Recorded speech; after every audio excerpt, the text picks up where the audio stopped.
क्षेत्र का गणित ये रहेगा कि यादव हमारा जा रहा है भाजपा में और मुस्लिम बंधु जा रहा है भाजपा में और सपा तो यहाँ से जमानत की जब्त होनी, मैंने कह दिया जमानत की जब्त हो जाएगी। ये अवसरवादी व्यक्तियों को बार बार जनता नहीं अवसर देती है। ठीक है साहब, देख लेना 10 तारीख के बाद 11 तारीख को आपसे पुनः मिलेंगे हम और आप आ जाइए। मैं यही महमदाबाद चौराहे पर रहता हूँ। सपा इतनी बुरी तरीके से हारेगी कि प्रदेश में इनके अलावा कोई इतनी बुरी हारा नहीं होगा प्रत्याशी। नमस्कार दोस्तों, आज हमारे बीच में एक काफ़ी अरसे तक पत्रकारिता भी की है, इससे जो है खास बातचीत करूंगा। हमारे बीच में हैं विनीत कुमार मिश्रा। मैं आपसे बात करूंगा। तो सर, सबसे पहले मैं जानना चाहूँगा, विधानसभा चुनाव 2022 की शुरुआत हो चुकी है और आपको क्या लगता है विधानसभा क्षेत्र सिधौली की जनता का क्या मूड है? विधानसभा सिधौली में जनता का मूड ये है कि बहन जी को दोबारा 5वीं बार मुख्यमंत्री बनाया जाए और उनका शासन सख्त रहा। और जो हमारे बाबा जी की सरकार है, इन्होंने गाँव में तो बूचड़ खाने तो बंद करवा दिए, अच्छी बात है, गाँवें नहीं कटनी चाहिए। लेकिन जो गाँवें रोड पे घूम रही हैं, तारों से कट रही हैं और उनसे लोग लड़ करके लोगों का जीवन समाप्त हो रहा है, उसके लिए कोई वैकल्पिक व्यवस्था तो बना दी अभी जब चुनाव आया कि अस्थायी रूप से जो है वो बनाया जाए बाड़े। लेकिन जब चुनाव खत्म हो जाएगा, कोई भी मुख्यमंत्री बने तो ये बताए कि उनके लिए आगे की व्यवस्था क्या होगी। फिर वो जानवर छोड़ दिए जाएंगे। 5 किलो अन्न दिया जाता है और उसको कार्ड धारक को, लेकिन 2 एकड़ फसल जब ये जानवर बर्बाद कर देते हैं तो क्या 5 किलो गेहूं से लोगों का भला हो जाएगा? रोजगार की बात करें, बंद हैं जो धनाढ़ व्यक्ति हैं उनके बच्चे तो फीस दे देते हैं, उनके गार्जियन तो फीस बड़े बड़े विद्यालयों में दे देते हैं। हम जैसे जो गरीब तबके मध्यम वर्गीय लोग हैं, ये विद्यालय में बच्चों का एडमिशन कराते हैं, उसके बाद फीस मांगी जाती है, वो फीस कहाँ से लाएं?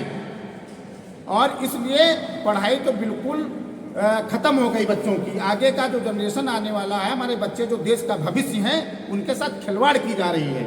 या तो कोई गवर्नमेंट ऐसी योजना बनाए या जो गरीब तबके के बच्चे हैं उनका फ्री में एडमिशन कराया जाए। मध्यम वर्गीय व्यक्ति फीस देने में असमर्थ है, वो रोजी रोटी से त्रस्त है, रोजगार है नहीं, बेरोजगारी है, बच्चों को कहाँ से पढ़ा पाएगा? जिसके पास है वही ले रहा है, वही मजा कर रहा है, जो गरीब है वो दबा चला जा रहा है। आज से विद्यालय ओपन भी हो गए हैं। आज से विद्यालय ओपन हो गए, मुझे जहाँ तक जानकारी हुई है 9th से ओपन हुए हैं। 8th के बाद KG से लेकर के 8th तक कोई विद्यालय ओपन नहीं हुआ, मुझे जहाँ तक आज की ताज़ा अपडेट है जानकारी। क्या लगता है कि विधानसभा क्षेत्र सिधौली में इस बार बहुजन समाज पार्टी का प्रत्याशी, यहाँ पर बहुजन समाज पार्टी की सुरक्षित सीट मानी जाती है। जी। इस बार जो प्रत्याशी थे वो दूसरे दल में जा चुके हैं और यहाँ पे बहुजन समाज पार्टी से नए प्रत्याशी आए हैं। आप उनके समर्थन की बात कर रहे हैं, तो क्या लगता है कि विधानसभा क्षेत्र सिधौली की जनता प्रत्याशी बदलने से क्या जनता का भी मूड बदलेगा या ऐसा ही रहेगा? इस पर आपका क्या विचार है? देखिए, माननीय जो बहन जी 4 बार प्रदेश की मुख्यमंत्री रही, मैं उनके कार्यों से प्रभावित हूँ। अधिकारी में दबाव था, दहशत थी, गरीबों की सुनी जाती थी। इसलिए मैं किसी के जिताने हराने की बात नहीं करता हूँ। मैं भाजपा का कार्यकर्ता हूँ और भाजपा के साथ लगा हुआ हूँ। अगर बहन जी की गवर्नमेंट बनती है तो लोगों के, गरीबों के साथ न्याय होगा, गरीबों की सुनी जाएगी। इस सरकार में गरीबों का पीड़न होता है, कहीं सुनी नहीं जाती। किसी भी विभाग में आप जाएं, आप देख लें, बगैर लेन देन के कोई काम नहीं होता। वो ऊपर से आदेश तो है कि कुछ ना लिया जाए। मैं ही विकलांग हूँ, तो 4 महीने तक मेरा 500 रुपये आया और उसके बाद काट दिया गया। क्यों भाई काट दिया गया? क्या कमी थी मेरे पास? मैं मृतक हो चुका हूँ, आपके सामने इंटरव्यू दे रहा हूँ, मैं मृतक हूँ, आपको दिख रहा है। और विकलांग में कितनी बार दिव्यांगजन कार्यालय सीतापुर जाएगा? कोई जा ही नहीं पाता है। कार्ड 10 बनते हैं, 15 कार्ड दिए जाते हैं। गांव का लोग परेशान है। कार्ड में राशन तो मिल रहा है, लेकिन गांव में आज आप सर्वे कर लीजिए, अगर गांव में सबसे बड़ी समस्या है कार्डों की। 25 बनते हैं, 50 कार्ड दिए जाते हैं। वो लोग कहते हैं जाइए ऑनलाइन कराइए। सिलेंडर 450 रुपये का था, 945 रुपये का हो गया। ठीक, तेल 200 रुपये में बिक रहा है। अरे गेहूं चावल को उबाल के गरीब जनता खाएगी हैं? पहले आलू कहते थे भाई गरीब आदमी आलू और नमक खा ले, आलू और रोटी खा लेगा। आलू की भी कीमतें अब धीरे धीरे बढ़ रही हैं। अभी 25-30 रुपये में आलू हो जाएगा होली आते आते। गरीब चौतरफा पिटा हुआ है, मरा हुआ, उसकी कोई सुनने वाली नहीं, कोई सरकार किसी की भी हो उस पर कोई कार्य योजना नहीं बना रही। और सबसे बड़ी योजना जो इन्होंने गऊ वाली बनाई, मैं निवेदन आपके चैनल के माध्यम से करता हूं कि योगी बाबा ने जो ये सांड और गऊ में छुड़वा दी हैं, इनकी वैकल्पिक व्यवस्था चुनाव आते आते कर दी, या स्थायी रूप से बाड़े बना दिए जाए। किसान खेत में जाग रहा है, फसलें चली जा रही हैं, 5 किलो अन्न से क्या उसका पेट भर जाएगा? आप भी समाज के हैं, क्या बताइए जायज है? और जब चुनाव में अगर किसी की भी सरकार बनती है, मुझे ये बताया जाए कि वो सरकार इन गौओं और ये जो जानवर घूम रहे हैं चुट्टा मवेशी, इनके लिए कोई समुचित व्यवस्था की जाएगी, इसके कोई कार्य योजना बनाई जाएगी? मुझे जवाब दे। ब्राह्मण हैं और ब्राह्मणों की जो है पार्टी दूसरी मानी जाती है, अधिकांश ब्राह्मणों की पार्टी बीजेपी मानी जाती है, और आप बसपा में हैं, इस पर आप क्या कहें? जब 2000 में बहन जी की सरकार बनी थी और ब्राह्मणों ने वोट दिया था तो क्या सब चमार हो गए थे? मुझे वो ब्राह्मण जवाब दें जो आज मुझे अछूत मान रहे हैं। तब वो अछूत पार्टी नहीं थी। आप बताइए भाई, अछूत पार्टी होती तो ब्राह्मणों ने तो वोट क्यों नहीं? मैं किसी का गुलाम नहीं हूँ, वो अपनी व्यक्तिगत राय है। मैं अपनी वोट, अपना सपोर्ट बसपा को कर रहा हूँ, और किसी की इच्छा, कोई कहीं जा रहा है, कोई कहीं जा रहा है, तो किसी की मैं गारंटी नहीं देता हूँ। क्या लगता है विधानसभा क्षेत्र सिंगरौली के मतलब ब्राह्मण जो है बसपा को सपोर्ट करेंगे या नहीं करेंगे? मतलब इस पर आपको क्या लग रहा है, कितने प्रतिशत तक कर सकते हैं? आपका अनुमान क्या है?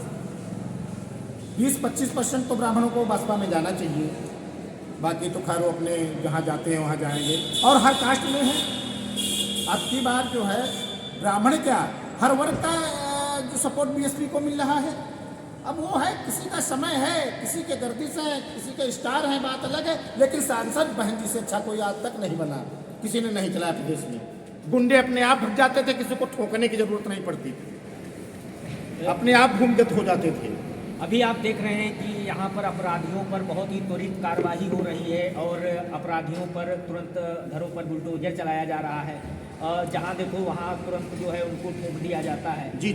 तो हमें लगता है कि बहन जी से बेहतर शासन प्रदेश सरकार चला रही है। इस पर आप क्या कहें? बहुत अच्छा आपने क्वेश्चन किया भाई साहब। क्या प्रदेश में माफिया अपराधी ब्राह्मण और मुस्लिम ही हैं? दूसरी कास्ट के लोग अपराधी नहीं रहे? ब्राह्मणों को चुन चुन के इस बीजेपी की सरकार में मरवाया जा रहा है। जो भी थोड़ा सा उठा उसे ठोक दिया गया। क्या मुस्लिम जो उठा उसे ठोक दिया गया? आप भाई साहब बताइए अपने चैनल के माध्यम से कि जितने ब्राह्मण ठोके गए हैं, अन्य कास्ट के लोग क्या माफिया नहीं हैं? उनको गले क्यों लगाया जा रहा? उनको क्यों नहीं ठोका गया? जातिगत राजनीति हो रही है, बदले की भावना से कार्रवाई की जा रही है। सैकड़ों हजारों की तादाद में ब्राह्मणों को प्रदेश में मरवा दिया गया है। यही ब्राह्मण चिल्ला रहे हैं। प्रदेश सरकार सबका साथ सबका विकास पे काम कर रही है। आपकी अच्छी बात, जैसे वो मारे गए, वो कौन से द्विवेदी थे? कौन थे? विकास द्विवेदी माफिया था, मारा गया, अच्छा हुआ। लेकिन उसकी बहू 2 दिन पहले उसकी शादी होके आई थी, उसका क्या गुनाह जो उसे आज भी जेल में रखा गया है? बताएगी मुझे ये सरकार? किस अपराध में, किस चीज की सजा उसको मिल रही है? तो ये सरकार कोई जात भावना से, बदले की भावना से कार्य कर रही है, और ये ब्राह्मण कर रही है। लेकिन ब्राह्मण ऐसी नहीं है, और जो ब्राह्मण होशियार है वो इसको कभी वोट नहीं देगा। किसानों के कल्याण के लिए अभी आप देखा कि जो 3 बहुत जो किसानों का विरोध था 3 कानूनों को लेकर के, और प्रदेश भारत सरकार ने उन तीनों कानूनों को वापस ले लिया, तो कहीं ना कहीं आप समझिए किसानों के हित में सरकार ने काम किया है। ये किसान विरोध कितने दिन का भाई साहब चला? मुझे तो नहीं जानकारी। 1 साल चला? एक साल से ऊपर चला। 1 साल चला। आप मुझे बताएंगे जब चुनाव आया तो एक किसान विरोधी कानून क्यों वापस किए गए? काले कानून बने थे, इसके पहले भी वापस लिया जा सकता था। ये सब वोट की राजनीति है, नेताओं, बड़े बड़े नेताओं का खेल। भैया राष्ट्रीय स्तर के नेता हैं, बहुत पैसा उनके पास। किसान से इनका कोई लेना नहीं, वोट से लेना देना है, बाकी कोई नहीं। ये सब पॉलिटिक्स की बातें हैं। जब चुनाव आ गया तो काले कानून वो वापस ले लिए गए, हजारों किसान मर गए। उसके बाद आप पहले नहीं ले सकते थे काले कानून वापस, जो बने थे? और जब किसान के हित में थे तो आपने वापस क्यों ले लिए? किसान आंदोलित क्यों हुआ पूरे देश के अंदर? ऐसा कुछ नहीं है, ये सब राजनीति से प्रेरित है। वो किसी की सरकार हो, कुछ भी हो, ये सब जनता, गरीब जनता मर रही है, उसको कोई पूछने वाला नहीं। माध्यम वर्गीय व्यक्ति को कोई पूछता नहीं है। जो पैसे वाला है वो बढ़ता जा रहा है, जो मध्यम वर्गीय है वो दबता जा रहा है। उसे दबाया जाए। विधानसभा क्षेत्र सिधौली में पुनः बहुजन समाज पार्टी के उम्मीदवार यहाँ पर विधायक बनते हैं और बहन जी की सरकार बनती है, तो विधानसभा क्षेत्र सिधौली में जो विकास रहेगा तो किन मुद्दों पर ज़्यादा विकास होगा और युवाओं का जो है विकास के लिए क्या क्या काम होगा? क्या देखिए, इस समय चुनाव चल रहा है, कौन प्रत्याशी जीतता है कौन हारता है इसकी भविष्यवाणी तो नहीं की जा सकती है। प्रयास हम कर रहे हैं कि हमारा अगर जीते तो हमारा प्रत्याशी सबसे शिक्षित योग्य पढ़ा लिखा व्यक्ति है, और मैं अपने प्रत्याशी से या चुने हुए प्रतिनिधि से अपेक्षा रखूंगा कि यहाँ की शिक्षा, सड़कें और क्षेत्र का विकास कराए।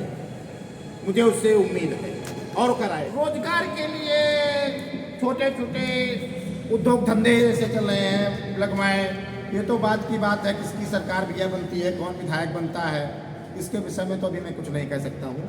लेकिन एक पढ़ा लिखा शिक्षित योग्य अपने क्षेत्र में अगर चुन करके आएगा तो वो विकास करेगा, चौमुखी क्षेत्र का विकास करेगा। आसपास से चुन करके माननीय हमारे विधायक जी चुने गए थे और उन्होंने एमएलसी के चुनाव में क्रॉस वोटिंग थी, उसमें अच्छा पैसा लिया था, जिसके कारण बहन जी ने इनको निकालने का मन बना लिया था। इससे पहले अपना जो बोरिया बिस्तरा बांध करके सपा में चले गए और उनकी जमानत नहीं बचने वाली विधानसभा।